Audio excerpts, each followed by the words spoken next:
ભાવનગર શહેરમાં એક તરફ આનંદના સમાચાર છે તો બીજી તરફ રાજકારણ થાય નહીં તેવી ટકોર એનએસયુઆઈએ કરી છે। ભાવનગર શહેરમાં એનએસયુઆઈ દ્વારા કુલપતિને આવેદનપત્ર પાઠવવામાં આવ્યું હતું। ભાવનગર એનએસયુઆઈ દ્વારા કુલપતિને આવેદનપત્ર પાઠવવામાં આવ્યું હતું કે 2 વર્ષ બાદ પુનઃ બાહ્ય અભ્યાસક્રમ શરૂ કરવામાં આવી રહ્યો છે જે આવકાર્ય છે, પરંતુ તેના નામે જે તાયફાઓ થાય અને પ્રેસ મીડિયામાં જે રીતે જાહેરાતો આપીને રાજકીય પક્ષો જસ ખાટવાની કોશિશ કરે છે તેના બદલે યુનિવર્સિટી સમાંતર રહીને તટસ્થ નિર્ણય માટે વિચારણા કરે તેવી માંગ કરી હતી।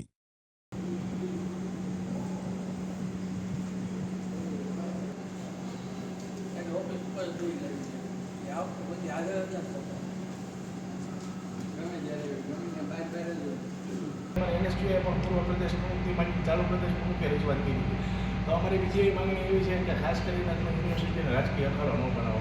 ઓલરેડી આપણી યુનિવર્સિટી નીચા ગ્રેડમાં છે, હજી જો તમે આ યુનિવર્સિટીને રાજકીય અખાડો બનાવવા માંગતા હોય, ભાજપના 2 ધારાસભ્યો યુનિવર્સિટીને રાજકીય અખાડો ન બનાવો અને રિઝલ્ટમાં તાત્કાલિક 2 દિવસમાં તમે રેન્ડમલી પેપર ચેક કરાવો અને જરૂર પડે તો અમને બોલાવો। અમે એવા સારા વિદ્યાર્થીઓને બોલાવીએ જે 12થમાં રેન્ક હોય અને છતાં એને 12 માર્ક ને 13 માર્ક એની ઉત્તરવી તમે ચકાસો એટલે તમને ખ્યાલ આવશે કે કયા પેપર ચેક કરવા ભૂલ છે।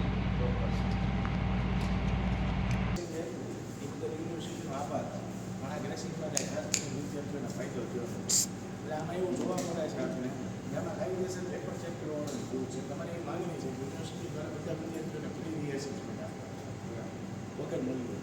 બીજી માંગણી એવી છે તમે રેન્ડમલી પેપર ચેક કરાવો જેથી કરીને તમને ખ્યાલ આવે કે કયા વિષયમાં કયા પેપર ચેક દ્વારા ભૂલ છે।